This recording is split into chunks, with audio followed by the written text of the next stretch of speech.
Уважаемый Алексей Егорович, уважаемые члены Общественной палаты Республики Саха-Якутия, дорогие друзья, позвольте к вам обратиться так, поскольку я еще не сложил полномочия, вы еще не рассмотрели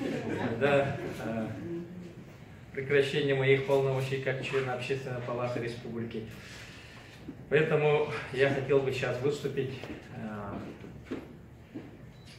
в двух статусах. Да? Очень приятно, что в рамках обсуждения народной программы главы Республики Саха-Якутия много вопросов прозвучало в адрес Государственного собрания ЛТУМН Республики Саха-Якутия, что показывает, что есть основания для того, чтобы наше соглашение, которое было заключено в 2016 году между Государственным собранием ЛТУМН Республики Саха-Якутия и Общественной палатой Республики Саха-Якутия, получило новое дыхание. Новое дыхание. Я напомню, что 23 марта 2016 года мы с вами решили взаимодействовать по разным направлениям работы. В том числе, что члены Общественной палаты будут участвовать в заседаниях Государственного собрания ЛТУМН, в работе постоянных комитетов и комиссий, что народные депутаты республики будут участвовать в заседаниях Общественной палаты республики, что мы вместе будем проводить мероприятия, начиная от публичных слушаний, круглых столов, семинаров.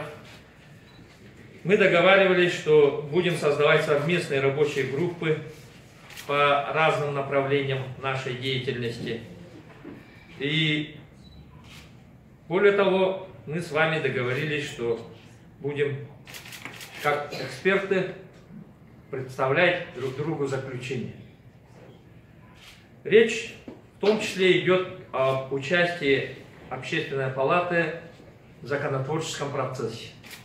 На сегодняшний день мы все прекрасно знаем, что субъекты законодательной инициативы определены Конституцией, основным законом Республики Саха-Якутия, соответствующими законодательными актами, регламентом Государственного собрания ЛТУМН Республики Саха-Якутия. И Общественная палата не является таковым субъектом законодательной инициативы. И в этой связи многие народные депутаты, в том числе я, ваш покорный слуга, могу выступить на первое время инициатором, участником, фронтменом продвижения ваших инициатив. У нас есть в этом направлении куда двигаться. Мы уже обсуждали, что, как сегодня Вячеслав Петрович сказал, надо общественный контроль усилить. Мы с вами провели зональные и республиканские общественные форумы, на котором звучали, что нужно усиливать общественный контроль. В том числе мы должны были вносить изменения в части статуса общественных инспекторов и других участников общественного контроля. Это только касается общественного контроля. Иные направления нашей деятельности тоже имеются, в том числе непосредственно для того, чтобы наши граждане, проживающие в улусах, районах, ощущали итоги реализации государственной политики. У нас есть на сегодняшний день два направления, которые мы хотим уже в Государственном собрании ЛТУМН Республики Саха-Якутия обсудить и выйти на какие-то результаты. Первое — это мы начали работу по схеме автозаправочных станций в улусах и районах Республики Саха-Якутия. Это касается не только того, что тех районов, где газификация пришла. В том числе мы планируем, что надо рассмотреть вопрос с точки зрения снижения топлива, в том числе возможности перевода сельской техники на использование метана, пропана, как можно это использовать сегодня. Уверены, что это привело бы к удешевлению продукции, которая, хотя сегодня Иван Иванович говорил, что в сельской местности мы ничего не производим, но тем не менее, надо сказать, что это как минимум привело бы к уменьшению расходов сельхозпроизводителей продукции. Мы уверены, что сегодня можно обсуждать вопросы поиска альтернативного топлива, которое заменило бы отопление дровами. Сегодня здесь поднимали вопросы по подключению к центральному отоплению. Мы сегодня столкнулись с тем, что подключение к центральному отоплению, с одной стороны, это очень большое благо, с другой стороны, это в условиях той тарифной политики, которую мы целенаправленно ведем, это большое бремя для государственного бюджета республики. И мы здесь должны находить варианты решения этой ситуации, подключая к центральному отоплению, подводя водообеспечение, то есть водоснабжение населения параллельно, то есть обеспечивая благоустройство сельской местности, мы также должны задумываться о том, как сделать бремя на государственный бюджет меньше. Есть разные направления. Я приглашаю вас инициативно поднимать вопросы, которые Государственное собрание Ултумен, именно не правительство, не глава республики, а именно Государственное собрание Ултумен республики может инициировать. На сегодняшний день у нас есть договоренность с главой Республики Саха-Якутия, с председателем правительства Республики Саха-Якутия, членами правительства, что будет активизация деятельности Государственного собрания Ултумен, и мы будем создавать рабочие группы, привлекая специалистов отраслевых органов исполнительной власти. Но инициатива будет Государственного собрания Ултумен. Этот вопрос считаем важным, в том числе и в координационном плане. В плане того, что не секрет, что правительство достаточно активно в законотворческом процессе. И эту ситуацию мы должны с помощью общественности изменить структуру законотворческой деятельности. На сегодняшний день мной заявлено, что парламент будет исходить из идеи открытого законотворческого органа и открытого парламента. В этом отношении мы уже начинаем реализацию отдельных направлений. Первое – это мобильные общественные приемы. Мы сегодня разрабатываем, приступили, то есть к разработке идеи сделать мобильное приложение открытого парламента. Мы сегодня создаем мобильную общественную приемную, которая будет по своей тематической линии, по определенным темам работать с улусами и районами республики Саха-Якутия.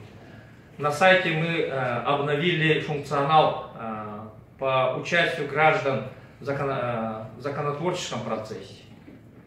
Появилась интерактивная панель, которая позволяет сегодня любому гражданину, зарегистрировавшись, внести свои предложения по тексту тех или иных законопроектов, которые находятся в производстве Государственного собрания Ултумен.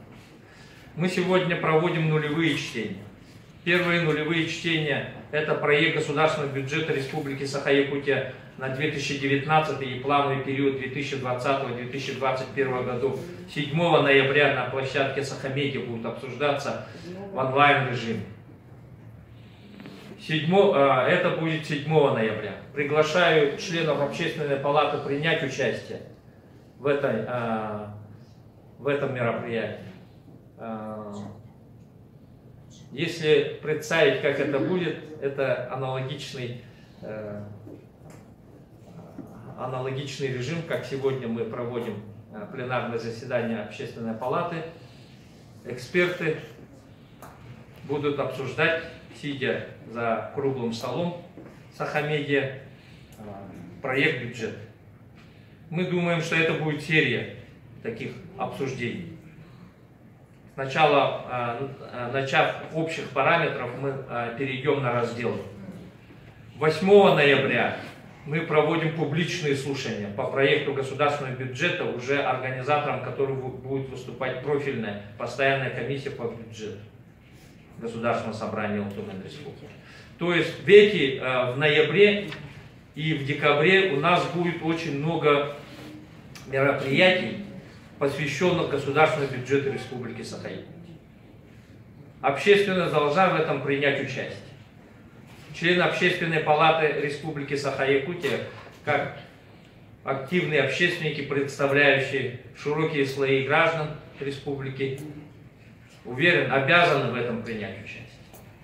Мы открыты для того, чтобы привлечь вас в качестве экспертов. Предлагаю использовать площадку Общественной палаты Республики Саха-Якутия для обсуждения в режиме нулевых чтений других проектов законов республики. Мы можем сообща в этом плане наметить план, скоординировать и наметить план нашей работы. Сегодня мы вносим изменения в примерную программу деятельности Государственного собрания Алтумен Республики на осеннюю сессию. И начинаем уже формировать примерную программу Государственного собрания Алтумен на весеннюю сессию. Согласно регламенту Государственного собрания Алтумен, мы должны не менее чем за 60 дней до начала весенней сессии определить планы нормотворческой деятельности и определить план мероприятий. Приглашаю принять участие в этом вопросе. Вы можете вносить на мое имя свои предложения. Мы будем это отражать в примерной программе на весеннюю сессию. Направлений нашей совместной работы достаточно много. В том числе вы сегодня будете рассматривать вопрос о сложении полномочий членов Общественной палаты, в том числе полномочий моих, народного депутата Ефимова Якова Ананьевича. Яков Ананьевич просил передать вам большой привет, находится сейчас в командировке. Мы планировали вместе прийти и принять участие, но, к сожалению, Яков Ананьевич в командировку уехал и передает через меня вам свой большую благодарность за совместную работу и желает вам плодотворной работы, совместной работы с Государственным собранием Алтумен. Уважаемые коллеги, позвольте на таких моментах завершить свое выступление. И я уверен, что сегодня вопросы, которые вы задали мне, начиная с тех недропользователей, которые в Западной и Западной Якутии, в Южной Якутии работают. Мы в середине ноября уже выйдем в Южную Якутию, парламент республики, возможно, совместно с правительством, пока правительство еще не определилось, хотя мы предложение им отправили. Мы планируем выехать в Западную Якутию, обязательно посетить Ленский район, обязательно. И надеемся, что здесь одними из активистов, которые будут продвигать нашу деятельность и в Западной, и в Южной Якутии, будут члены Общественной палаты республики. Что мы сможем на местах там наметить определенные моменты нашего взаимодействия.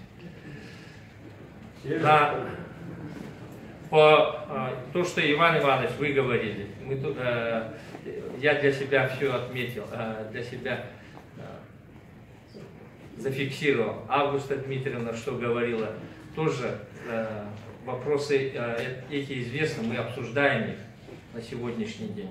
И как раз вот когда я буду в Алдане, скорее всего, это будет рабочая поездка председателя в Алданский район. Потом в Нерингринском уже там формат другой. Это, скорее всего, либо парламентские слушания, либо правительственный час. Пока мы склоняемся к правительственному часу. Вот.